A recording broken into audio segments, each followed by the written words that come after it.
시간에 세상에서 가장 큰 은혜라는 제목으로 함께 성도님들과 은혜를 나누고자 합니다.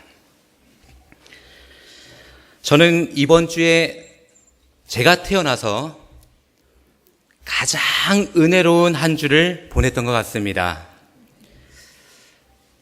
연신 저의 얼굴에서 이제 미소가 떨어지지가 않는데요. 일주일 동안 계속 미소가 멈추지 않는 그러한 하나님의 은혜를 받은 것 같습니다.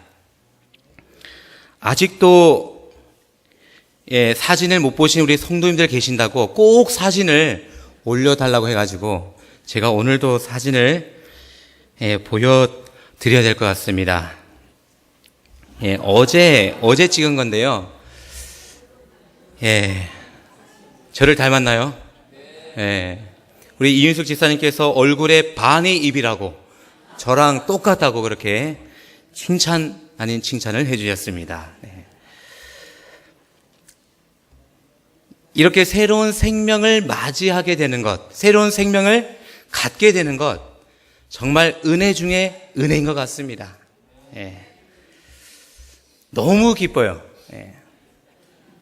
그 어려운 그런 과정들도 있었지만 이 아이의 울음소리 딱 듣고 나서 모든 근심 걱정이 다 없어지는 것 같습니다. 너무 좋아서 사진도 찍고 이 아이가 저를 완전히 바보로 만들어 놨습니다. 딸 바보가 바로 며칠 만에 되어버린 것 같습니다. 우리 성도님들 은혜 가운데 한 주를 보내셨나요? 하나님의 은혜 없이 우리가 살 수 없음을 확실하게 느끼시면서 하나님의 그 은혜를 바라는 삶을 사셨나요? 하나님의 은혜 없이는 우리가 살 수 없음을 다시 한번 인정하게 되는 것입니다. 하나님의 은혜만이 우리를 이 땅에서 바로 설 수 있게 한다는 것을 다시 한번 경험하게 되는 것입니다. 이 은혜. 우리 정말 교회에서 이 은혜라는 얘기를 참 많이 하는 것 같습니다. 은혜. 다행히 우리 성도님들 가운데서는 은혜라는 이름을 가지신 성도님들이 안 계신 것 같아요. 그죠? 은혜. 이 하나님의 은혜를 우리가 어떻게 경험하고 그 하나님의 은혜를 우리가 어떻게 하면 받을 수 있을까요? 우리가 하나님의 은혜는 많이 얘기하고 그 하나님의 은혜를 말하면서 미소는 짓지만 정작 내 삶에 그 하나님의 은혜가 충만히 임하시는지 이 시간을 통하여 다시 한번 생각하게 되기를 간절히 바랍니다. 이 성경에 은혜라는 이 글자가, 두 글자가 처음으로 등장하는 곳이 어딜까요? 힌트입니다, 그림이. 어딜까요? 노아 이야기가 나오는 창세기 6장에 은혜라는 단어가 첫 번째로 쓰이게 된 것입니다. 6장 8절의 말씀 제가 읽도록 하겠습니다. 그러나 노아는 여호와께 무엇을 입었더라? 은혜를 입었더라. 이 그러나는 왜 여기다가 그러나를 쓰게 되었을까요? 창세기 6장 1절부터 쭉 이렇게 설명하는 것은 하나님께서 이 땅에 사람을 만드신 것을 무엇하고 계세요? 후회하고 있는 겁니다.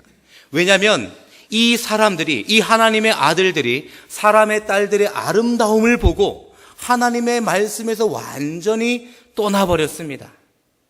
이제 하나님을 등지고 떠나가는 이 사람들, 그러므로 이 땅에 무엇이 가득해요? 죄가 관영한 것을 보고 하나님께서 이 땅에 사람 지으신 것을 한탄하시면서 어쩔 수 없이 이 모든 죄를 없이 하기 위해서 무엇을 내려야 돼요? 물로써 이 땅을 정화하게 하면서 하나님께서 사람을 지으신 것을 후회하는 모습이 기록되어 있는 것입니다. 그런데 그와는 반대로 6장 8절에 그러나 이 접속사가 나오면서 노아는 여호와께 무엇을 입었어요? 은혜를 입었더라. 그러면 그 노아 시대에 수많은 사람들이 살고 있었는데 다른 사람들은 하나님의 은혜를 입지 않았을까요? 이 성경절만 본다면 하나님께서는 사람을 차별하시네. 왜 다른 사람들은 다 은혜를 안 주시고 이 노아에게만 은혜를 주셨을까? 그런 의문이 생기지 않습니까?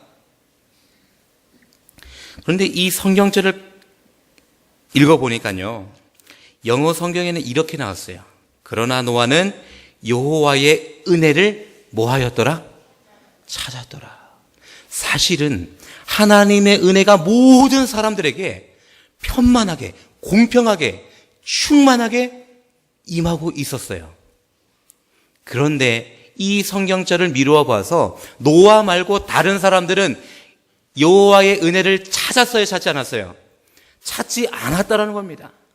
하나님의 은혜가 충만히 임하고 하나님의 은혜는 모든 사람에게 공평하게 이르러 오는데 노아 외에는 하나님의 은혜를 찾지 않는 것입니다.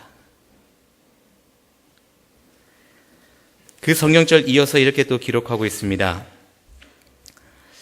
이 노아는 의인이고 당세의 완전한 자라. 그가 하나님과 동행하였으며. 그러나 노아는 여호와의 은혜를 입었더라. 노아는 의인이요 당세의 완전한 자라. 그가 하나님과 동행하였으며. 자, 여기서요, 노아가 하나님의 은혜를 입을 수 있었던 이유 한 가지, 무엇일까요? 그 한 가지 이유를 찾는다면 무엇을 우리는 꼽을 수 있을까요? 동행. 예. 노아는 의인이었기 때문에 은혜를 입은 것도 아니고, 그 당시에 완전하고 아무 흠이 없었기 때문에 하나님의 은혜를 입었던 것도 아닙니다. 다시 말해서 이 노아가 하나님과 동행하였기 때문에 무엇을 찾았어요? 성도님들 같이 이 뒤에 있는 것을 함께 읽도록 하겠습니다. 노아는 의인도 아니었어요. 완전했기 때문에 하나님의 은혜를 찾은 것도 아니에요. 뭐 했기 때문에요? 하나님과 동행하였기 때문에. 이 동행이 사전적 의미가 뭘까요? 함께 걸어가는 것을 사전은 정의를 하고 있는 것입니다. 이 노아는 하나님과 함께 걸어갔기 때문에, 동행하는 사람이었기 때문에 무엇을 찾았어요? 하나님의 은혜를 찾았더라. 동행. 참, 이 동행이 참 중요한 것 같습니다. 그렇죠? 이 노아는 의인이고 완전했기 때문에 하나님의 그 은혜를 찾은 것이 아니라 하나님과 동행하였기 때문에 이 은혜를 찾을 수밖에 없었다. 다시 말해서 하나님과 동행하는 사람만이 무엇을 찾아요? 은혜를 찾는다는 말입니다. 이 세상에 보편적으로 많은 사람들이 찾는 것이 이건 것 같아요. 그 두 개를 이렇게 종합을 해보면 무엇을 찾습니까? 돈을 찾습니다. 또 무엇을 찾아요? 명예를 찾습니다. 많은 사람들이, 아니 대부분의 사람들이 구하고 그들이 원하는 것을 찾고 이런 것을 보면 이 두 가지로 압축을 할 수 있는 것입니다. 돈과 뭐예요? 명예. 이 모든 것들은 이 사람의 뭐에서 나온 거예요? 욕심. 욕심. 핸드폰이 오래된 핸드폰이면 이 핸드폰이 너무 부끄러워서 내가 버스에서 꺼낼 수가 없어. 지하철에서 꺼낼 수가 없어. 왜? 옛날 핸드폰을 쓰고 있으면 뭐예요? 부끄러워 죽겠다. 배가 고프면 뭐예요? 배고파 죽겠다. 더우면 뭐예요? 더워 죽겠다. 집에 에어컨 없는 것을 한탄합니다. 추우면 또 뭐 해 죽어요? 추워 죽겠다. 집에 히터 없고 기름이 없어서 보일러를 틀 수 없어서 죽겠다. 집이 좁아서 죽겠다. 차가 고물이어서 죽겠다. 죽겠다. 많은 사람들이 이렇게 죽겠다라고 고백합니다. 죽겠다. 목말라 죽겠다. 배고파 죽겠다. 부끄러워 죽겠다. 부끄러워 죽겠다. 정말 죽기를 두려워해서요, 내 이 원하는 것들을 채우려면 돈이 필요합니다. 그래서 이 히브리서에서 보니까 이 사람들이 뭐예요? 죽기를 두려워하여 일생의 종노릇하고 있다. 모든 사람들이 죽기를 두려워해서 일생의 종노릇하고 있다는 거예요. 그 어떤 누구도 예외 없이 이러한 삶을 살 수밖에 없다는 것을, 그 처절한 모습을 히브리 기자는 기록하고 있는 것입니다. 그러나 예수님께서 이 땅에 오셔서 일생의 종노릇하는 이 사람들을 뭐 하기 위해서? 해방시켜 주시기 위해서, 놓아주시기 위해서 이 땅에 오셨다라는 사실입니다. 아멘. 은혜입니다. 일생의 종노릇 할 수밖에 없는 이 인생들을 그 욕심에서, 그 종노릇 하는 가운데서 풀어주시기 위해서 예수님께서 친히 이 땅에 오셨다라는 것입니다. 세상에 돈과 명예만 구하는 사람이 있습니다. 즉 다시 말해서 자신의 욕심만 따라가는 이러한 사람이 있습니다. 반면에 무엇을 구하는 사람이 있을까요? 하나님의 은혜를 구하는 사람이 있습니다. 이 두 사람들의 큰 차이점이 있는데, 우리가 앞에 본문에 읽은 말씀처럼 무엇이 있을까요? 동행. 하나님과 동행하느냐, 아니면 하나님과 동행하지 않느냐에 따라서 우리의 운명은 이렇게 완전히 갈라질 것이고, 이 땅의 두 부류는 명확하게 갈라지는 것입니다. 동행. 사랑하는 성도 여러분, 동행하면 누가 떠오릅니까? 누구요? 에녹. 에녹. 동행. 하나님과 그죠? 평생을 동행하다가 죽지 않고 하늘로 간 그 에녹. 자, 제가 이 동행에 관련된 또 우리 엘렌 G 화이트의 글을 읽어드리도록 하겠습니다. 형제들이여, 우리 교문의 교회 성도님들이시여, 아침 저녁으로 가정에서 가족들과 함께 뭐하라? 기도하라. 그대의 골방에서 열렬하게 뭐하라? 기도하라. 그대의 날마다의 일과를 수행하는 중에도 심령을 다해서 기도로 하나님께 들어 올려라. 이것이 누가 하나님과 동행한 방법이에요? 에녹이 하나님과 동행한 그 방법이다. 아멘. 저는 이 말씀을 읽으면서 참, 그래, 하나님과 동행하겠구나. 내가 아침 저녁으로만 기도하는 것이 아니고 우리의 날마다, 나의 날마다의 그 일과 속에서 심령을 다해서 하나님과 이 교통하는 삶을 살아야겠다. 내가 하나님과 동행할 때, 그때 하나님의 무엇을 구하는 삶이 되는 거예요? 하나님의 은혜를 구하는 삶이 되는 것이기 때문입니다. 이제 제가 내년이면 38세가 됩니다.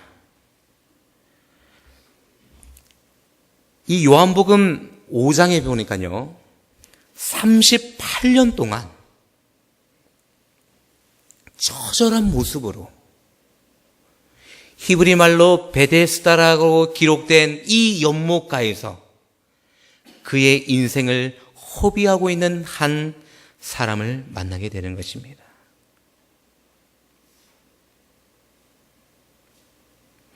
그는 자신의 이 다리를 한 번도 사용해 보지 않았습니다. 다른 사람들처럼 걸어 다니지도 못했고요. 다른 아이들처럼 뛰어놀지도 못했고요. 자기를 낳아준 부모에게 이 다리를 가지고 그 부모에게 나아가보지 못한, 이 다리를 쓰지 못하니까 전혀 일을 할 수 없는 그렇게 처절한 사람이 나오는 것입니다. 이 사람이 오늘도 이 안식일에도 이 베데스다 연못에서 물이 동하면 내가 저기 제일 먼저 들어갈 거야 라는 헛된 소망으로, 그래서 내가 이 병에서, 이 지긋지긋한 병에서 빨리 나아야지 하는 그러한 헛된 소망을 가지고 오늘도 그는 그곳에서 그렇게 시간을 허비하고 있었습니다. 희망이 있어 보입니까? 없어 보입니까? 아니 38년 동안 이렇게 했는데 그 희망을 이제 포기할 만도 한데요. 이 38년 된 이 병자는 아직도 그 희망을 버리지 않고 그가 낫고 싶어하는 그 열렬한 마음으로 오늘도 그 베데스다 연못가에 누워 있는 것입니다. 불쌍해요, 불쌍하지 않아요? 아니요, 우리의 사람의 눈으로 봤을 때는 이 사람에게는 전혀 희망이 없어 보이는 겁니다. 하나님에게 은혜를 받기는커녕 다른 사람들이 말하기를 너는 하나님께 저주를 받은 사람이다. 그냥 차라리 너는 죽는 게 더 낫겠어. 이렇게 사람들에게 철저하게 외면당하는 그러한 은혜 없는 사람, 자비 없는 사람, 이 세상에 전혀 복이 없는 사람처럼 그는 그렇게 하루하루를 숨을 붙이고 살고 있는 인생이었습니다. 그런데 예수님께서 이 안식일에 이 병자를 찾아오셔서 뭐라고 말씀하십니까? 네가 낫고자 하느냐? 38년 동안 제가 여기 앉아 있는 거 보면 모르시겠습니까? 제가 낫고 싶으니까 여기 있지요. 당신이 그걸 나한테 질문이라고 합니까?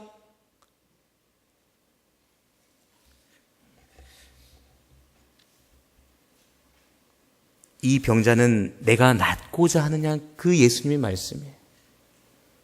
네 자리를 들고 일어나 걸으라 할 때 그는 예수님의 말씀에 전혀 의심하지 않고 그 말씀만을 의지하고 그 말씀을 확신하여서 그 자리에서 자리를 들고 한 번도 써보지 못한 그 자신의 다리로 걷기도 하고 뛰기도 하고 하나님을 찬양하는 모습을 우리는 요한복음 5장에서 발견할 수 있는 것입니다.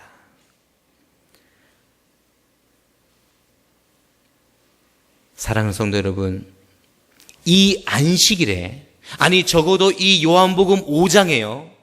이 5장에 나오는 이 안식일에 예수님의 은혜를 받은 사람은 과연 몇 명일까요? 단 한 사람밖에 없습니다. 예수님께서 말씀하시고 예수님께서 일으켜 세우시고 많은 은혜를 그 속에 이 안식일에 쏟아 부으셨지만 정작 이 안식일에 예수님의 은혜를 받은 사람은 단 한 명밖에 없다는 것을 꼭 기억하게 되시기를 간절히 바랍니다. 예수님께서 이 병자를 고치셨어요. 이 병자가 나아가서 내가 나음을 입었다, 나를 고쳐준 사람이 있다, 그 사람이 나사렛 예수라시더라. 그런데 사람들은 이 기쁜 소식을 듣고 이 복음의 말씀을 듣고 기뻐하는 것이 아니라 뭐 합니까? 오히려 누가 이 안식일에 하지 말아야 될 짓을 하느냐?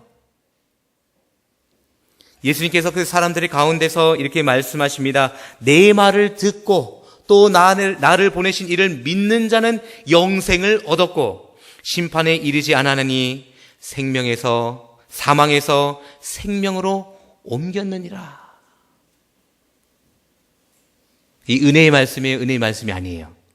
이 은혜의 말씀입니다. 야, 너희들 다 죽을 수밖에 없는 그 사망의 몸에서 누구를 믿어요? 또 내 말을 믿고 나를 보내신 이를 믿는 사람마다 누구든지 사망에서 영생으로 옮겼느니라. 아멘. 이 은혜의 말씀을 듣고도 이 은혜의 말씀을 받아들인 사람은 그 가운데 단 한 사람밖에 없었다라는 사실입니다. 안식일인데도 불구하고, 이 안식일에 예배를 드리고 있음에도 불구하고요. 왜 그랬을까요? 예수님께서는 충만하게 은혜를 주셨는데 왜 그 은혜를 받는 사람은 이렇게도 적고, 아니 왜 거의 이 예수님의 은혜를 받지 못할까요? 또 제가 좋아하는 한 이야기가 있습니다. 사도행전 3장에 나오는 거예요. 제가 이제 한 3년 있으면 40세가 되는데요. 이 사람도 40세랍니다. 40세. 사도행전 3장에 나옵니다. 이 40세의 앉은 뱅이는요, 이 요한복음 5장에 나오는 이야기 이 사람만큼 처절한 사람이에요. 너무너무 불쌍한 사람입니다. 이 사람도 걷지 못하고 다리를 쓰지 못하는 그러한 사람이었습니다. 그런데 그의 귀에 예수님께서 앉은 뱅이도 낫게 하시고 모든 병자를 다 고치시는데 못 고치시는 병이 없다라는 기쁜 소식을 듣게 되었어요. 그런데 이 40세의 이 청년은 저처럼 시골 사람이었는가 봅니다. 예수님께서 그 이적을 베푸시고 활동하시는 그 지역하고는 멀리 떨어져 있는 그 지역이래요. 이 앉은 뱅이가 예수님께 나아가려고 하는데 이 다리를 움직일 수 없으니 이 얼마나 딱한 노릇입니까? 얼마나 처절해요. 그런데 이 사람은 낫고 싶은 그러한 열망이 있었습니다. 아니요, 내가 소문으로 듣던 그 예수를 만나면 내 이 다리를 그분은 고쳐주시리라. 이 세상에 그 어떤 사람도 나에게 고쳐주는 은혜를 베풀어 주지 않는데 누구요? 나사렛 예수. 내가 들은 그 예수를 만나면 이분은 나를 고쳐주실 거야. 친구들에게 부탁을 합니다. 내가 정말 예수를 만나야 되는데 내가 걸을 수 없으니 나를 좀 도와줄 수 있겠니? 친구들이 이 사람의 딱한 사정을 알고 그리고 그를 예수님께 데려가기 위해서 예루살렘 성으로 부지런히 갔어요. 가서 예수님을 만나고 나음을 받았어요 하면은 굉장히 이렇게 기쁜 이야기가 될 텐데 예루살렘에 딱 당도했는데 예수님이 계셔요, 안 계셔요? 예수님은 벌써 어떻게 되셨어요? 이 유대인들에게 처참하게 사형을 당했다라는 그러한 비보를 듣게 되는 것입니다. 내가 얼마나 낫고 싶었는데 내 이 마음에 그 예수님께로 받은 은혜를 받기 위해서 내가 얼마나 간절한 마음으로 친구들한테 부끄럽지만 민폐를 끼쳤지만 내가 예수님께 나가려고 이렇게 열심히 달려왔는데 왜 그분이 안 계실까? 좌절됐어요. 이 얼마나 처참한 처절한 그러한 광경입니까? 예수님을 만나고 싶었는데 아니 예수님을 만나러 이렇게 멀리까지 왔는데 그 예루살렘에 예수님이 계시지 않아요.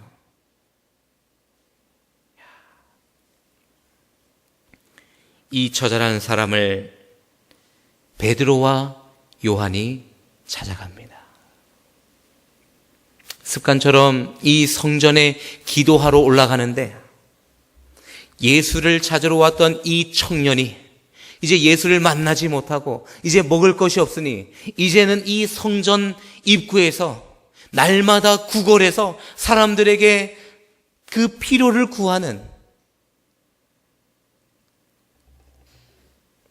구걸하는 신세가 된 이 사람을 베드로와 요한은 찾아가게 되었습니다. 오늘도 햇빛이 따뜻한 그날에 이 거지는, 이 처절한 사람은 사람들에게 은혜를 입기 위해서 구걸하는 그러한 삶을 살고 있었습니다. 한 푼 주십시오. 나를 좀 도와주십시오. 내가 이제 먹을 것이 없습니다. 나를 좀 도와주십시오. 고개를 푹 숙이고 두 손만 이렇게 높이 치어켜 들고 사람들에게 은혜를 받기 위해서 처절한 그러한 삶을 이어가고 있던 것입니다. 그런데 길을 걷던 두 사람이 자신 앞에 서는 것입니다. 이 병자에게는 다시금 희망이 생겨났어요. 아, 그래. 오늘 많은 사람들이 나를 도와주지 못했는데, 내가 오늘도 사람들에게서 은혜를 입지 못했는데, 아, 이 사람들은 나에게 은혜를 주겠구나. 이 사람들은 나를 도와주겠구나. 그리고 손을 더 높이 치켜듭니다. 저를 좀 도와주십시오. 저는 이 다리가 불편해서 먹을 것도 입을 것도 또 뭐도 없어요. 집도 없으니 나를 좀 도와주십시오. 이렇게 크게 소리 질렀을 것입니다. 그런데 그의 앞에 섰던 이 두 사람이 정말 황당한 얘기를 하는 것입니다. 우리는 너처럼 가진 것이 없어. 우리에게는 너에게 금과 은을 줄 것이 없습니다. 다시금 이 사람의 마음속에는 좌절을 경험하게 되는 것입니다. 아니요, 하루에도 수십 번씩, 아니 수백 번씩 사람들에 의해서 이렇게 좌절과 희망을 경험하는 그러한 처절한 사람이었습니다. 그런데 베드로가 말하기를 이렇게 말합니다. 우리에게는 금도 없고 은도 없지만 우리에게 있는 것 곧 나사렛 예수의 이름으로 내가 내게 명하노니 뭐하라고요? 일어나라. 일어나라. 아니, 내가 그토록 만나고 싶은 그 예수의 이름으로 나를 일어나라고 한다고? 이 사람의 마음속에 다시 한번 믿음이 싹트기 시작한 겁니다. 누구의 이름을 의지하여 일어났을까요? 예수님의 이름을 의지하여 이 안진뱅이가 40살이 다 된 이 안진뱅이가 예수님의 이름을 의지하여 일어났던 것입니다. 그는 이 성전에서 뛰기도 하고 걷기도 하고 또 누구를 찬양했을까요? 하나님의 그 은혜를 찬양했을 겁니다. 하나님, 정말 감사합니다. 저에게 이 간절한 소원을 들어주시사 저에게 은혜를 주시사 다시 한번 걷게 하여 주시니 다시 한번 새 생명을 주시니 얼마나 감사합니까? 이 사람은 이날 성전에서 은혜를 입었습니다. 그런데 아이러니하게요, 이날 이 성전에서 은혜를 입었다라고 하는, 적어도 사도행전 3장에 나오는 이 이야기 속에서 은혜를 입었다라고 하는 사람은 단 한 사람밖에 없는 것입니다. 아니요, 오히려 그 가운데는 예루살렘 성이니까 간원들도 많았고 제사장들도 많았고 바리새인들도 많았고 사두개인들도 많았어요. 하나님을 사랑한다 하고 누구보다도 그 하나님의 율법을 철저하게 지킨다는 사람들이 많이 있었는데도 불구하고 예수님의 은혜를 입었던 단 한 사람밖에 없었다는 사실 우리가 기억해야 됩니다. 왜 그랬을까요? 왜 이렇게 하나님의 은혜를 받는 사람이 적을까요? 살펴보니까요, 이러한 말씀이 있었습니다.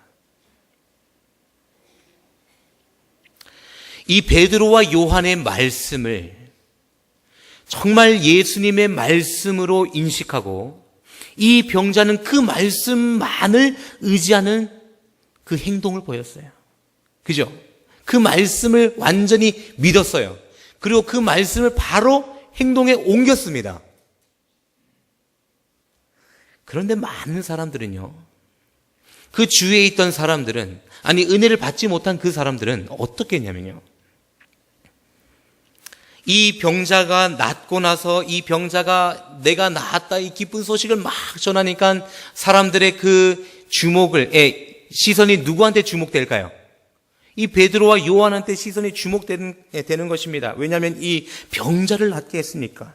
그래서 이 베드로와 요한은 그 사람들이 많이 모여 있는 가운데서 말씀을 외칩니다. 그러므로 너희가 회개하고 돌이켜 너희 죄 없이 함을 받으라.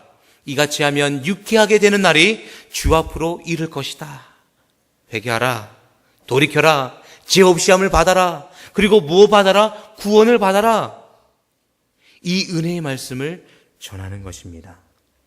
다른 이로서는 구원을 얻을 수 없나니 천하 인간의 구원을 얻을 만한 다른 이름을 우리에게 주신 일이 없음이니라. 아멘. 그 주위의 제사장들, 관원들, 이 모든 사람들이 누구예요? 예수님을 얼마 전에 십자가에 못 박히게 한 장본인들입니다. 어떻게 보면 예수님의 원수들이에요. 그 사람들에게 다시 한번 은혜의 초청이 바래지고 있는 거예요. 너희들은 그것을 잘 깊이 깨닫지 못했기 때문에 그런 죄를 지었어. 그러나 너희들이 죽인 그 예수가, 그 나사렛 예수가 너희들이 말하는 것처럼 죄인이 아니라 우리를 위하여 이 땅에서 돌아가셔야만 할 독생자 예수, 메시아 예수라는 것을 너희들이 믿고 회개하고 돌이키시오. 그리하면 당신들에게 또 한 번의 기회가 있습니다. 여러분들 돌이키십시오. 이렇게 바울이 지금 베드로가 전하고 있는 것입니다. 사랑하는 성도 여러분, 그러나 모든 사람들에게 주어진 이 은혜도 또한 뭐 됐습니까? 거절되고 말았던 것이에요. 오히려 이 베드로와 요한을 옥에 가둬버리려고 노력하는 것입니다. 이 은혜의 말씀을 듣지 않으려고 하는 거예요. 사랑하는 성도 여러분, 이 이야기는 안식일에 있었어요. 이 두 이야기는 성전에서 있었던 이야기인 것입니다. 하나님의 자비가 있고 하나님의 은혜가 충만히 부어지는 이 안식일, 또 하나님께서 친히 임재하시는 이 성전에서 하나님의 은혜를 받는 사람이 왜 이렇게 적을까요?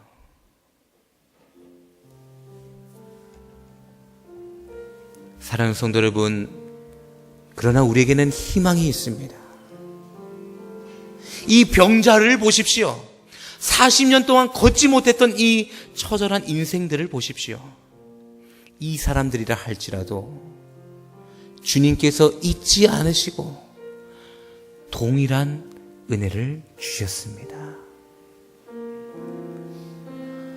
사랑하는 성도 여러분, 우리가 주님의 은혜를 간절히 원하기만 하면, 아니 내가 오늘 그 예수님과 동행하기만 하면 그 은혜를 우리가 구하게 될 것이고 그 은혜를 받게 될 것입니다.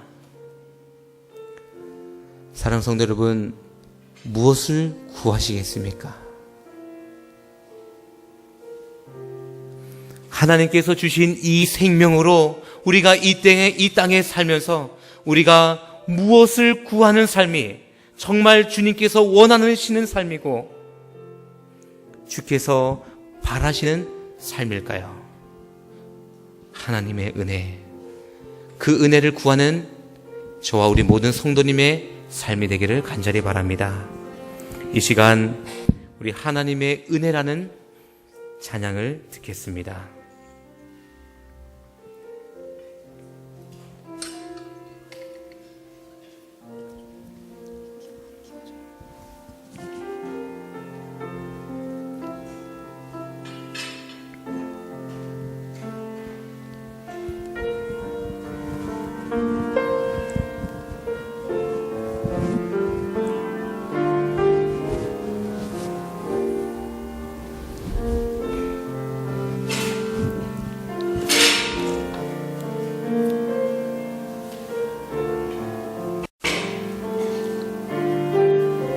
건강의 은혜를 구할 것입니다. 재물이나 물질의 필요를 하시는 분들은 이러한 은혜를 구하실 수도 있어요. 또 자녀의 은혜, 또 만사 형통의 은혜, 많은 은혜들이 있습니다. 물론 이런 모든 것들이 하나님의 은혜로 우리에게 이르러 온다는 것입니다. 그런데 이 은혜 위의 은혜, 요한복음 1장에 나오는데요. 예수님에 관해서 쫙 이렇게 설명하면서 요한복음 1장은 이렇게 기록합니다. 은혜 위의 은혜. 이 은혜 위의 은혜는 무엇을 나타내는 걸까요? 우리 제7안실 예수재림교회 그 성경 주석에는 은혜에 더해진 은혜라고 이렇게 결론을 내리고 있는 것입니다. 은혜에 더해진 은혜. 가장 큰 은혜가 있을 것 같아요. 그죠? 여러 가지 은혜들이 있고 우리가 하나님께 은혜를 받지만 가장 큰 은혜, 내가 하나님께로부터 받은 가장 큰 은혜, 그것이 무엇일까요? 정말 예수님께서 이 땅에서, 아니요, 이 땅에 오셔서 죽으시면서까지 나에게 주시고자 했던 그 은혜가 뭘까요? 이 70년, 80년 이 짧은 인생 속에 축복을 주시는 그 은혜를 주시려고 하셨을까? 아니면 그 건강의 그 은혜를 주시려고 하셨을까? 어떤 은혜를 주시려고 하셨을까요? 은혜 위에 은혜, 그 은혜가 무엇일까요? 영생의 은혜. 그렇습니다. 이 로마서 3장 10절에는 의인은 없나니 이 세상에 하나도 없다 그래요. 하나도 없다.